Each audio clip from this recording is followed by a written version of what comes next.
TOMTV na sandokchariba Your Voice Adomgi Khonjel gi thoramda miyamna makoi gi oiba wafam kaya phongdoknarakli ngasigi oina kana na karamba wafam sing phongdoklibage habadu akoi punna khangminasi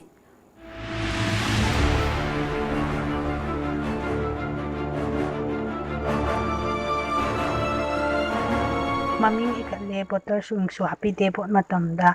adum kakthalai aduna khodi upai sung lete ai yumlom da su botar yaude khoi mungi family oina botar amatta chande duna ai khodi phamam thokpa amatta phangningai lete aduna cheng se botar khatagi ne aduna khoi bot ta chan bakanda hai ai khoi imung se botar chan ba mutang yahon biu haining ba hogiba March ki tang ko mathoida ai Delhi da isagi personal thabam kaki lakuni adu ikang khangodana lockdown torpadagi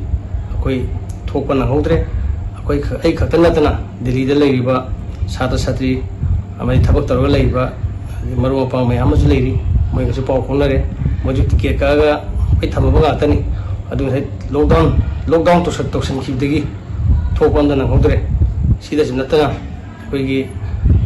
honourable CM sir बिरेना यारगदी कोई Delhi the लेरिबा सादा सात्री पुनमकु Imphal यहोंगनबिदमता special flight अमतंग सिनबिरगदी याम नुवाजगनी तौतबो कोई मणिपुर के मपानदा लेबा हाइजे पैसागी financial problem लाखनिना सिगी जु मतुंगिना कोई पैसा दुगी मतिक संगे सिलेसलामिना अदो यारगदी युमदा यहन बिनबा सानो पायतंग सिनबियु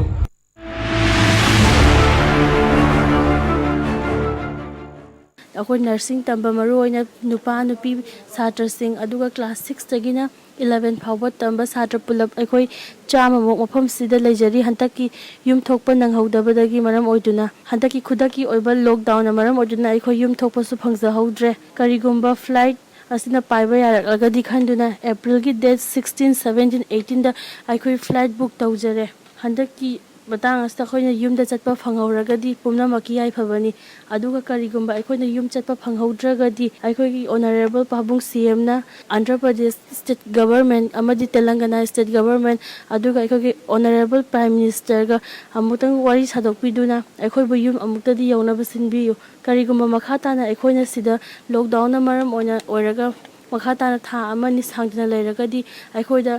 amna awaba khudong chadaba khara mayok narakadori hana mafam sida leiba matamda racism gi awaba nasa sinda kaisu mayok nazade adubu hantaki corona gi matang asdadi nasa singda su corona haina mina kawga lakna bi maya ama nasa singa thengnazare अखोइना market पोचै अमा लैबा चपा मतमदा सु अखोइगी सक्सी उबा मतमदा गाड़ी अमता फंगदे auto driver ना फाउबा अखोइबु ऑटो दा तोंबगी याबस पिबी ड्रेक अखनामतना अखोइगी ऑटो सु खांबिदे अदुना हंतकी मतंग असिदा पाबुंग नसा सिंगबु युमते यौनबा अमुक्तदी सिनबियु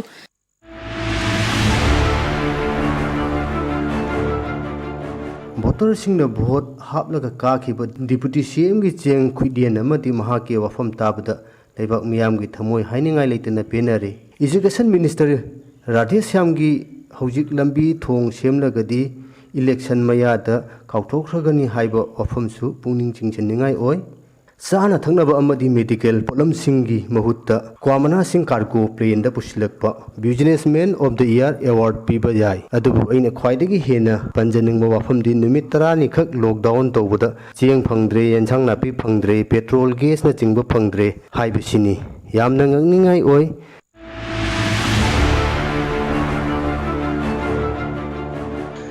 अइना हाइजनिंगबा वाफमदी हौजी कोरोना वायरस ना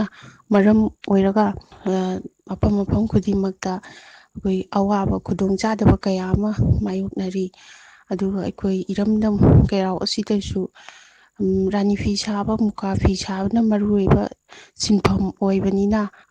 फी लंग सरकारना लॉकडाउन तौसन बाजिना लंग फंगदबगी अवाबा कया अमसु मायोकनरे अदुना